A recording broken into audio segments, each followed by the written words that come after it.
I was born here and spent most of my life here, except going away to school, because school was a bit lacking for a few years around here. So, starting with the store had to be everything to everybody. It was their link to getting things. And this was not our first store, this was our second store.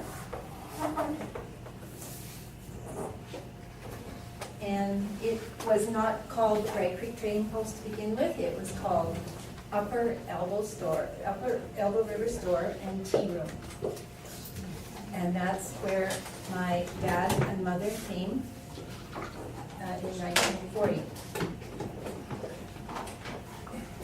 My dad was an English immigrant who came to Canada looking to escape the stuffy life of a Methodist churchy kind of background. And he was not beyond being colorful. Anybody here who knew my dad? Oh, for sure. Mm-hmm. I see there is even a shorty here. Yeah. Oh, you saw it, Shirley. Mm-hmm. Yes, he loved the kids. And one of the most touching things Sharon said to me was after he passed away, when I come in the store, there's not going to be anybody to call me Shorty.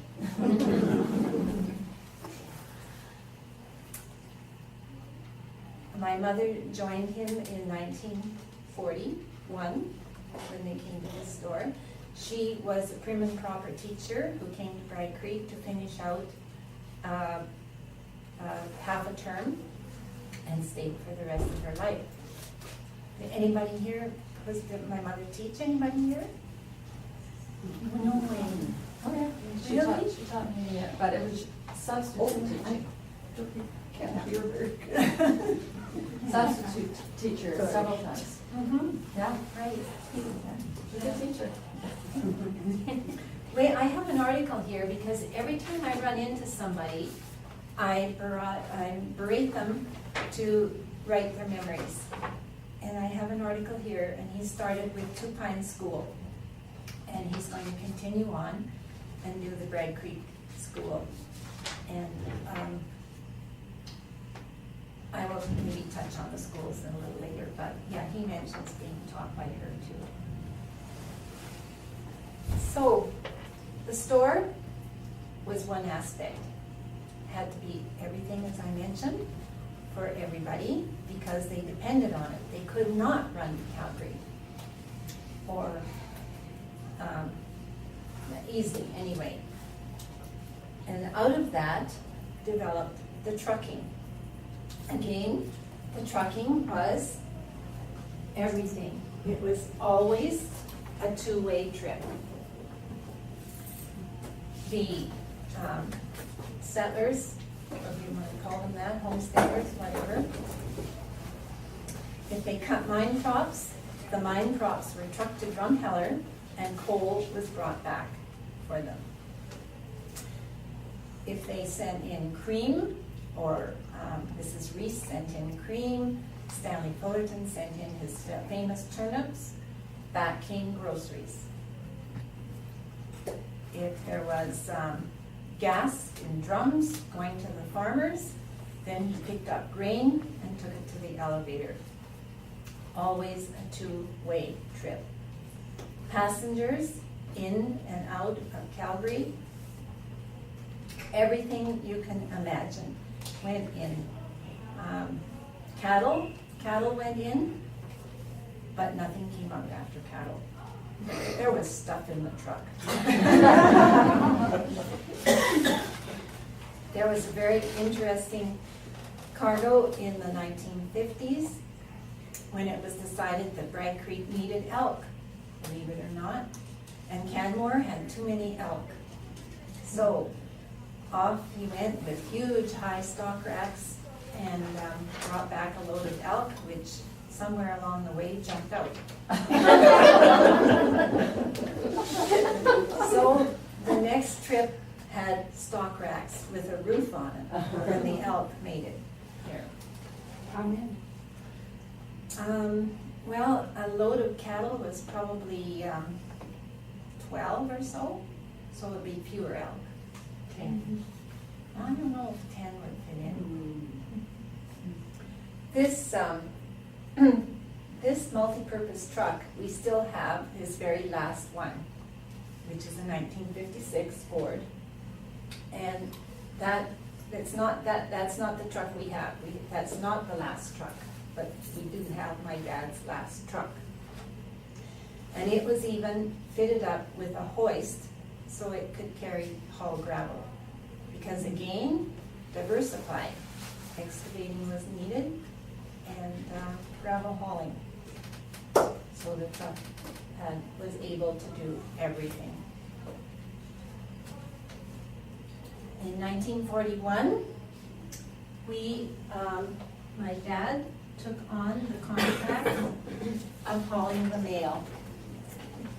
And that went on until 36 years, 19 whatever, anyway. 74. 70. No, 76, sorry. Right. Yeah, he hauled it till 74. Yeah. And this is a photograph that the National Archives from Ottawa, the Postal Archives from Ottawa came up and took this photograph of him delivering mail. We had the route along Highway 8, which was called RR1 Calgary. Previous to that, it was called Permy Creek route along Highway 8. Then it was called RR1. And we carried the mail to Bragg Creek.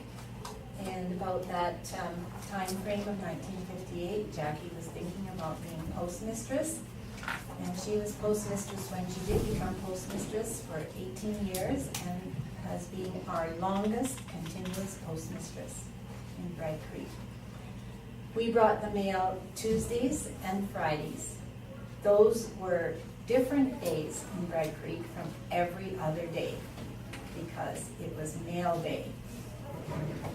Not only did the mail come in, but all the groceries and passengers and whatever else exciting stuff might have been picked up.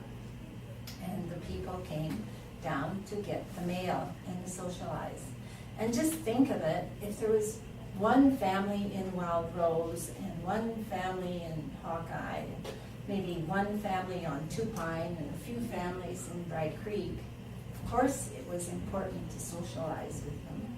You interacted with only them because that's all that was there.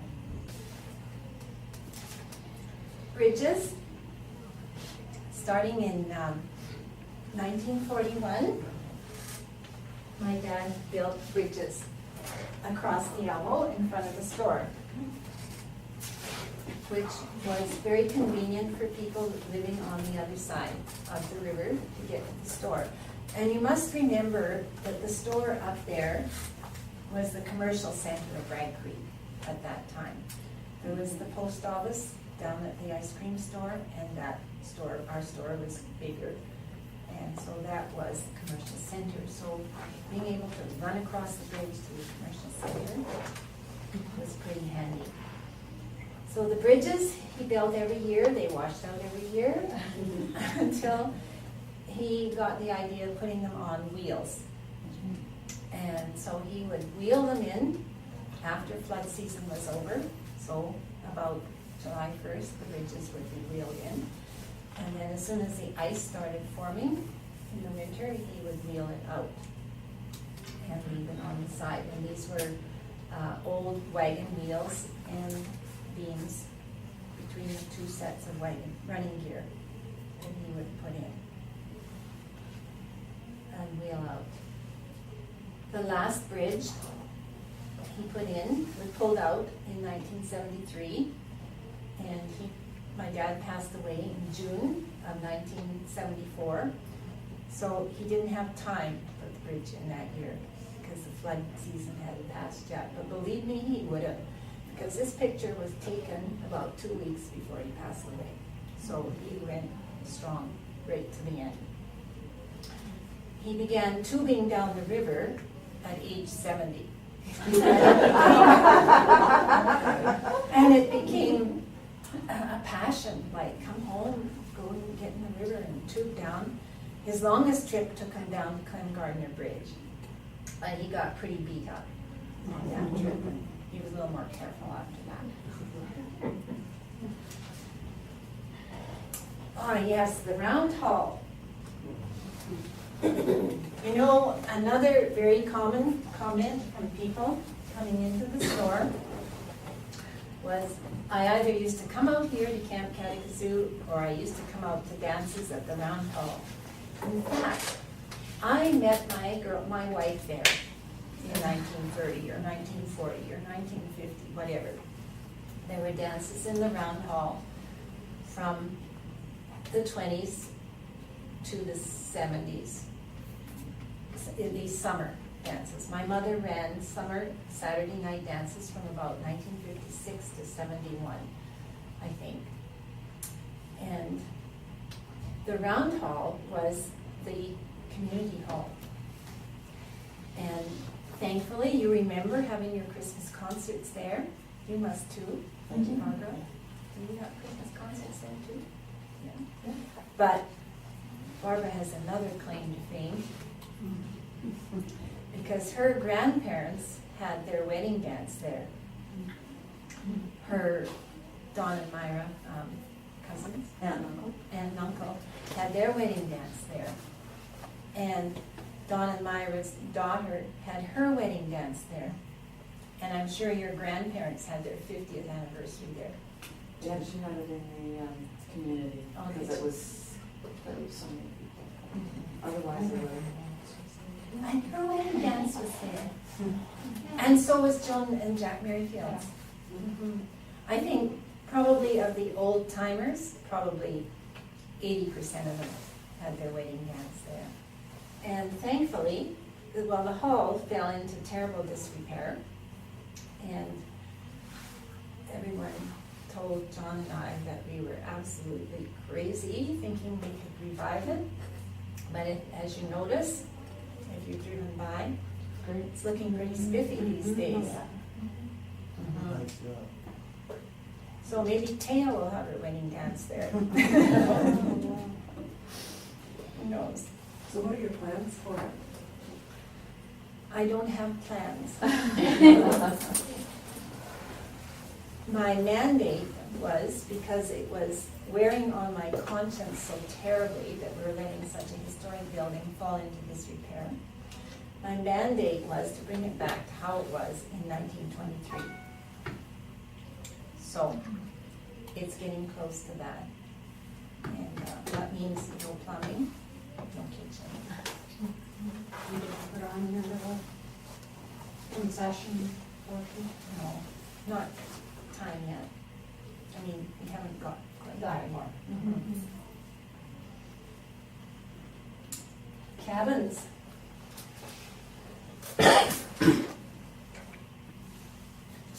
My mother started running cabins. This was the tradition in Bragg Creek, to have accommodation, because the population in the summer in Bragg Creek probably quadrupled back in the past.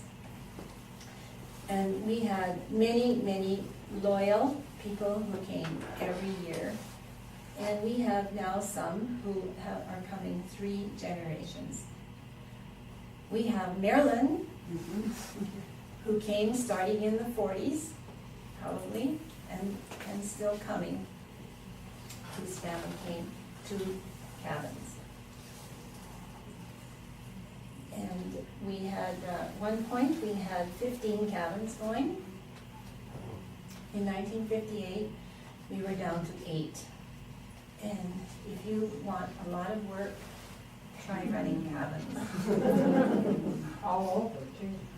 All over, yes, because at that time, we, or previous to that, we had owned the Elkanah Ranch, the whole portion, the whole thing. And there was a bunch of cabins on there. And there's one of them still used, I believe, as a home. You lived in it, didn't you? Mountain, no, hilltop. Oh, yeah. Hilltop. I lived in one behind the store. You lived in Millbank. Is that what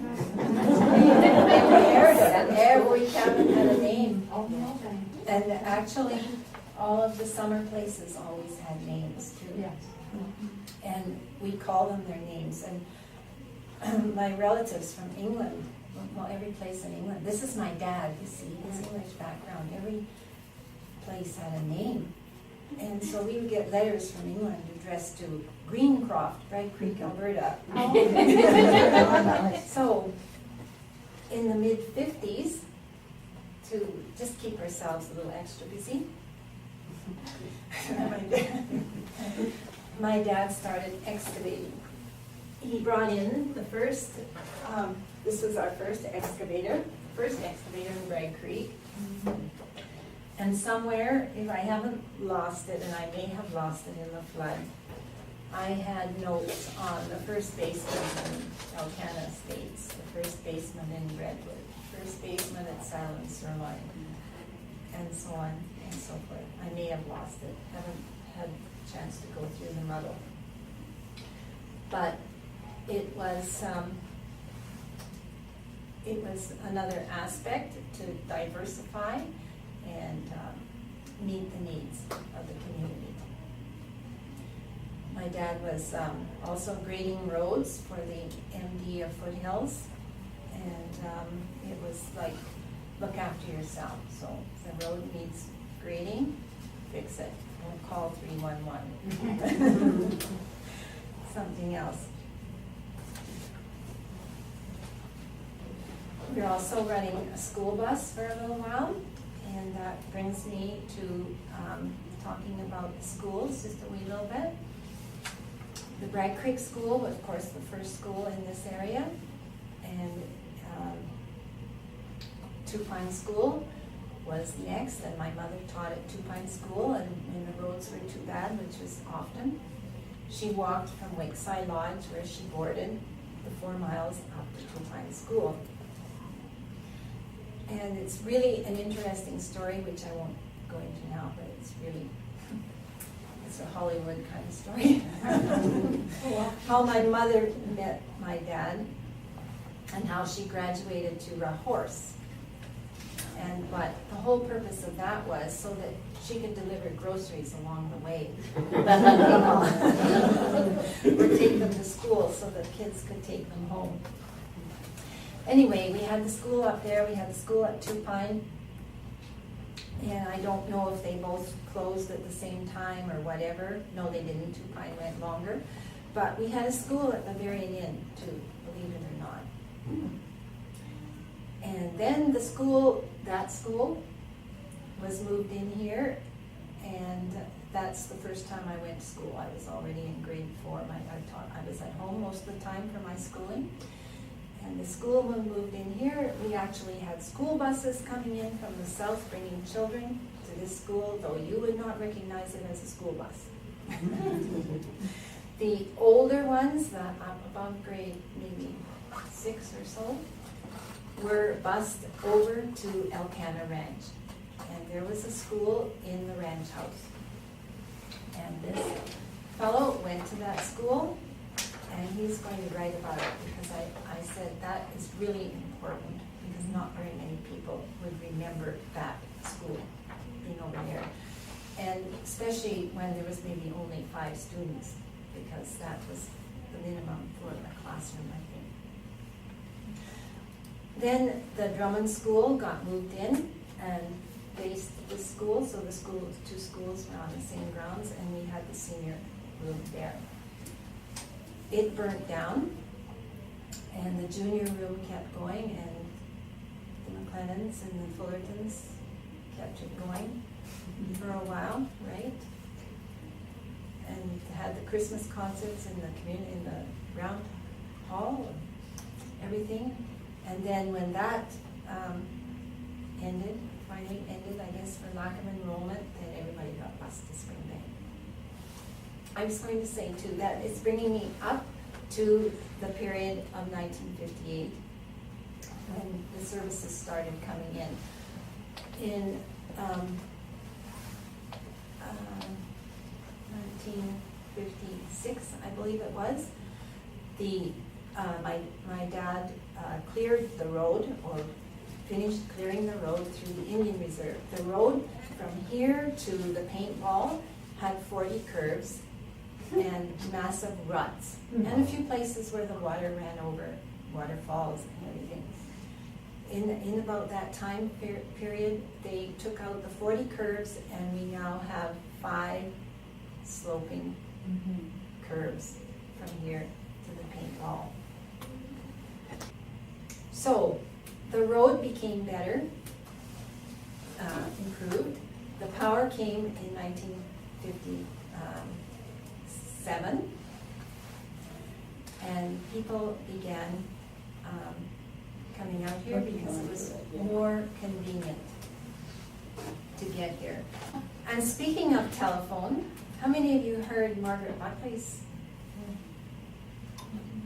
Okay, she said, and I don't remember the year that she said, what the Cochrane Mutual came in or something, and they disbanded their party line or whatever. Well, Bragg Creek heard about that, and they beetled over and bought the telephone wire and probably a lot of the old phones. And in that era, set up the snake line. The snake line started at our place, went up the hill past Bandit Peak School, all the way over to Gillam's, which is Home Place Ranch, all the way up to Connop's, on the fence, on the trees, anything that would catch a wire. Connop's is across from the information center. Went down Highway 22 as far as, I don't know who you know down there, but before Curtis Creek Estates. Like, it went through the bush to get to Gillam's, but it went down Highway 22. And everyone had the long and the short, or the 4 shorts, or whatever. And at that time, I was attending school down here, along with this fellow and John DeRouge's mother was there. And we, before Christmas concerts, would get on a conference call and practice our play.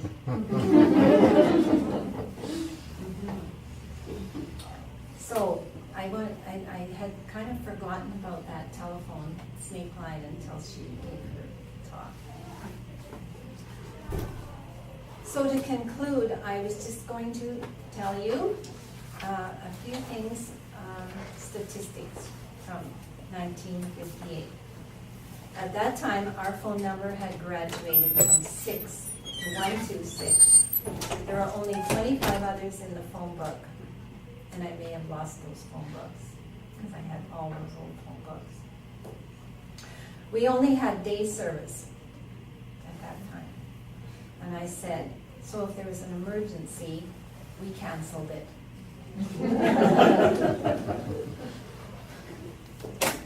Cost of paper was 7 cents.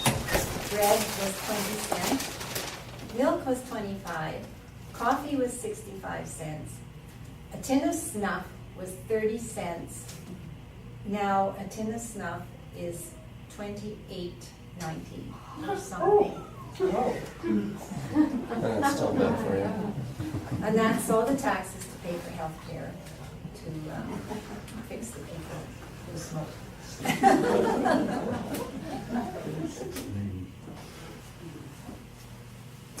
Somebody running a bill at the store, and I took this off an actual receipt, got a credit on his account for $15 for peeling 150 rails at 10 cents each. These rails would be a 4-inch butt or a 6-inch butt and 16 feet long. 10 cents a rail for peeling. And I really hope they were green, because peeling a green rail is a lot different than peeling a dry one.